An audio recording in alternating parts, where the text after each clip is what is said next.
Hello, my name is Elisa Rudzit and I'm a student physiotherapist from Queen's University. In this video, I will be talking about and demonstrating how to perform the diaphragmatic breathing technique.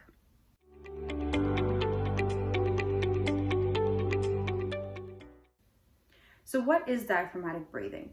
Diaphragmatic breathing, also known as belly breathing, is a breathing method that we are all born doing, but over time, the majority of people become upper chest breathers instead.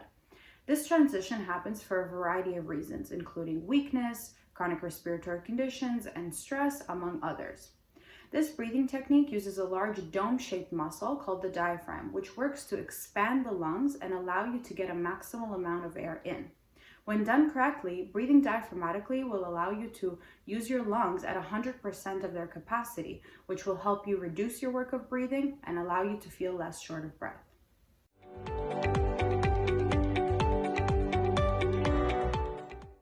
The diaphragm is an incredibly efficient muscle for breathing. It is located directly underneath your lungs and creates a vacuum seal type of force between itself and your lungs. When it contracts or flattens, it expands the lungs, allowing the inhaled air to reach much more deeply into your lungs and throughout all the various airway branches. In turn, the millions of tiny air sacs at the ends of these branches, called alveoli, get filled with oxygen. This is crucial in maintaining normal blood oxygen saturation levels, as the alveoli are a site for oxygen exchange. This means the oxygen will travel out of each alveolus into the blood vessels surrounding it, saturating the blood with oxygen.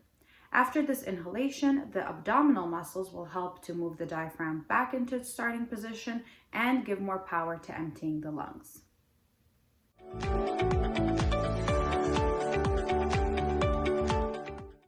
Diaphragmatic breathing is something that can benefit anyone who is not already using this technique and is more of an upper chest breather, although it is especially important for those with COPD, where air gets trapped in the lungs, causing the diaphragm to become flattened and unable to work as efficiently. This forces the other not as efficient muscles of breathing to take over, making you work much harder to breathe. It is also important for those with asthma and other respiratory conditions to help resolve shortness of breath and improve efficiency of breathing.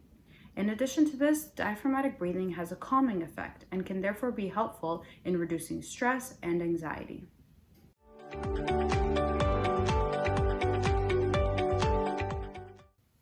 Some of the important benefits of breathing diaphragmatically include increasing the oxygen levels in your blood, also known as your blood oxygen saturation levels, slowing down your breathing rate, making it easier to remove gas waste or carbon dioxide from your lungs, conserving your energy at rest and during exercise, and improving your breathing capacity. It also reduces your heart rate and blood pressure, helping you to relax.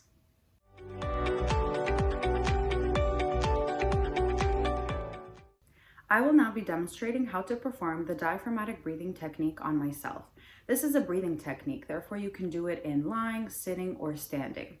I will start by demonstrating it while lying on my back, as it tends to be easier to practice in this position. Step 1. Lie on your back on a flat surface, such as your bed, floor mat, or other, where you will be comfortable. You can use a pillow under your head and/or knees for extra comfort. Step 2. Place one hand on your chest and the other on your belly, just below your rib cage.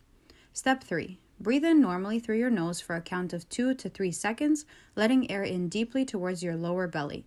You should feel your belly rising into your hand while the hand on your chest remains still.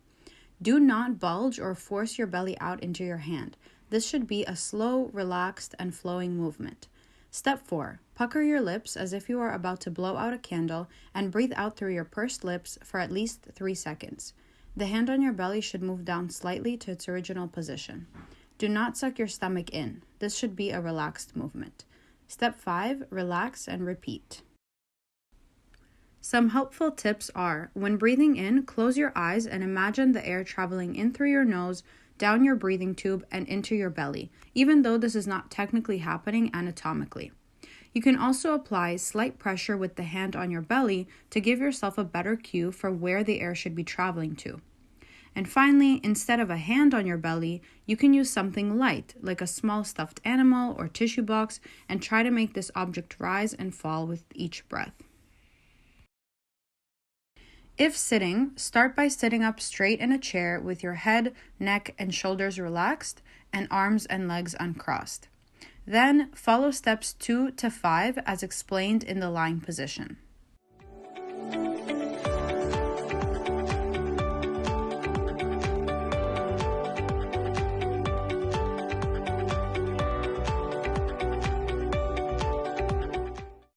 A helpful tip here is put your hands on the sides of your rib cage and guide the breath into your hands, expanding your rib cage out to the sides.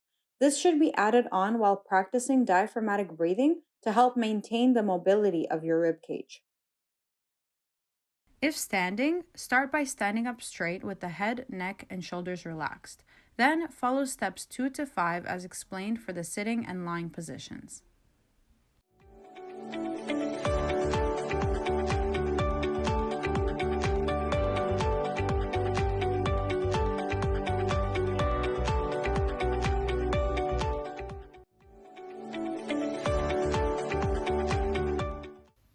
Diaphragmatic breathing can be practiced almost anywhere and anytime, and you should opt to practice it at least 2 to 3 times a day for bouts of 10 minutes. To summarize, diaphragmatic breathing is an important breathing technique that helps the lungs work more efficiently and prevent or resolve symptoms of shortness of breath. This technique would be particularly useful in those with asthma, COPD, and other respiratory conditions. Diaphragmatic breathing should be practiced daily to effectively strengthen the diaphragm and reap the benefits of this breathing exercise. Remember, the more diaphragmatic breathing you do, the stronger your diaphragm will become, making your breathing more efficient and requiring less work.